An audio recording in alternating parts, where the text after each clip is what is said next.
Hi, this is Scott with Paper Moon Music, and this video is about Message in a Bottle by the Police.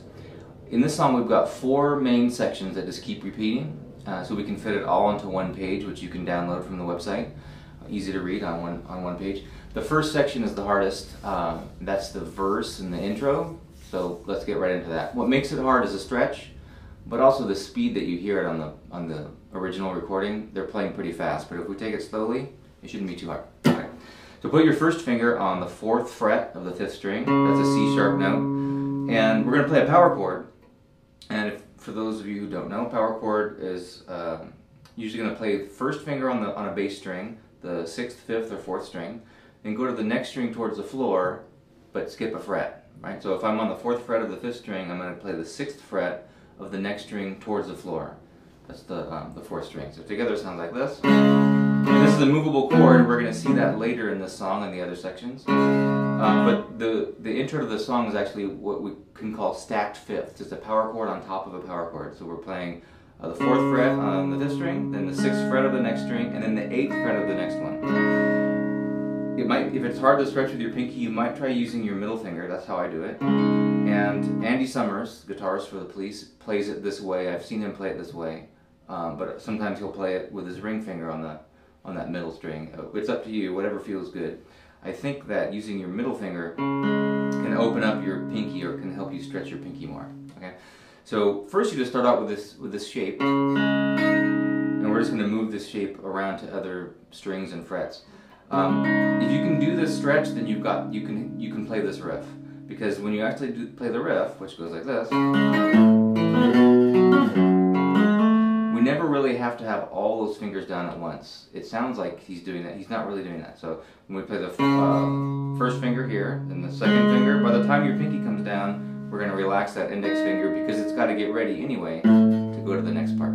Okay, so that's good news. When your pinky comes down, your index can come off. Okay, so we're on the 4th fret of the 5th string. Just take that shape as you have it, and remember, we never have to play it like this, but you should at first to practice the stretch. Okay, then we move to the 6th fret. The 6th string, 5th fret, same exact shape, and then we move up to the 7th fret, same shape, and then all the way down to the 2nd fret. Here it gets harder because the frets are wider apart in that area, right?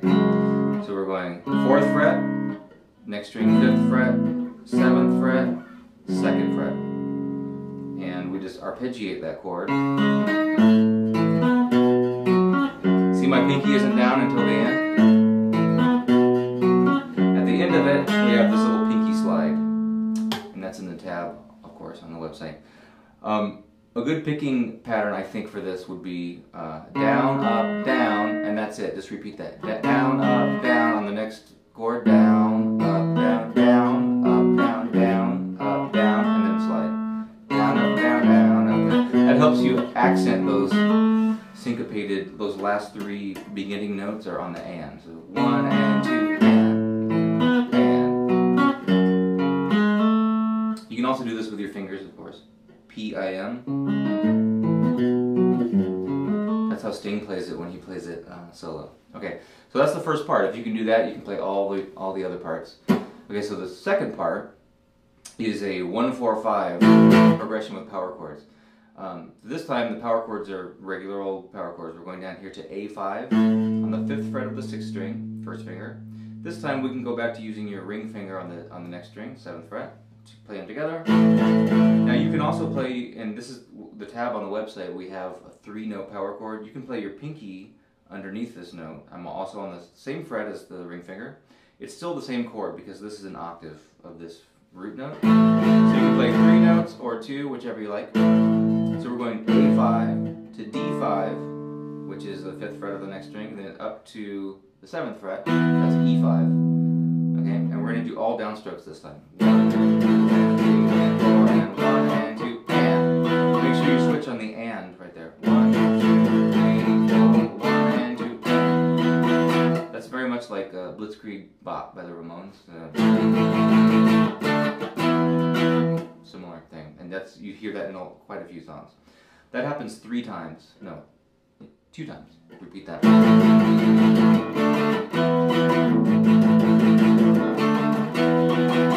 Same idea, we're down here on F sharp 5, power chord on the 2nd fret of the 6th string. This time it's pretty straightforward. We're just going to go 1 and 2 and 3 and 4 and now move to a chord you just played a second ago, D5 on the 5th fret of the 5th string. 1 and 2 and 3 and 4 and you can lightly palm this if you like. Now, one of the hardest things to do on guitar is to switch chords seamlessly, right? But if you listen to this song and other songs, you might notice, if you listen closely, that between chords, a lot of the times they're either muting the string or they're playing open strings just to give you a little breathing room to get to the next chord. And that's super important. You should really try to do that. You won't even notice when you play it fast. Watch. 1, 2, 3. Okay, bleeding early. Or you can mute it. That will really help you get between chords more smoothly, and you should think about that for a lot of songs. When you're strumming, you don't have to wait till the last millisecond in the measure, because a lot of times you just won't make it. We don't want to frantically have to get to that next chord, so we'll go 1 and 2 and 3 and 4 and 1. Leave on the and the 4. Okay, so this is the part that goes 3 times. It plays. This is when he says, I hope that someone gets mine.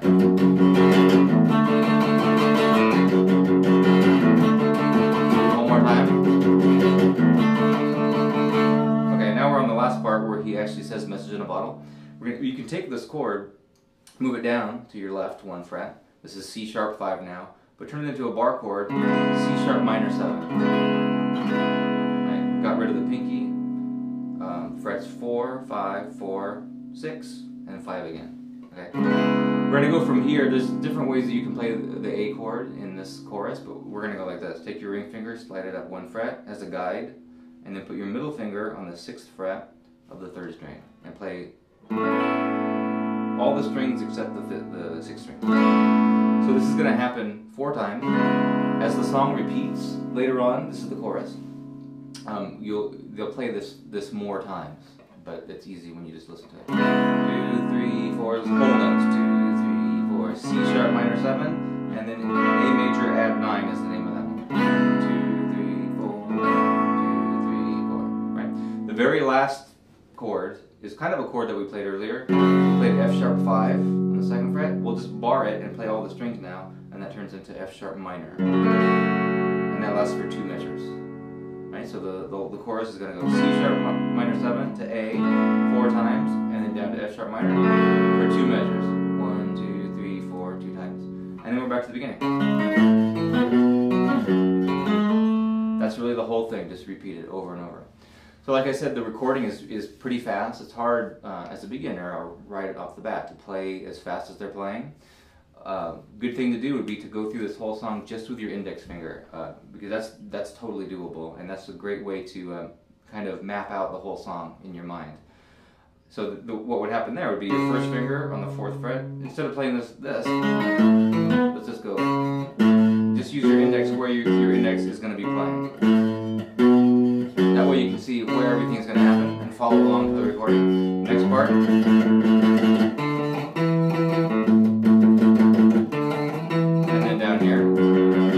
Trying to leave a little bit early between chords. One more time. 1, 2, 3, 4, 1, 2. That's pretty simple, right? 4, 2, 3 with an open string. 2, 3, 4. And if you can do that, then it's kind of easy. Then we can add another finger. The riff is. Maybe we'll just add this, and then add the pinky later. So that way you can kind of shoehorn your way into playing the actual recording. Another good thing to do if you have an iPhone is get one of these slow down music player apps and slow it down but keep the pitch, and then you can play along to it. But our goal should be to play as fast as the recording. So check it out on the website. We've got a PDF of this all on one page, and enjoy.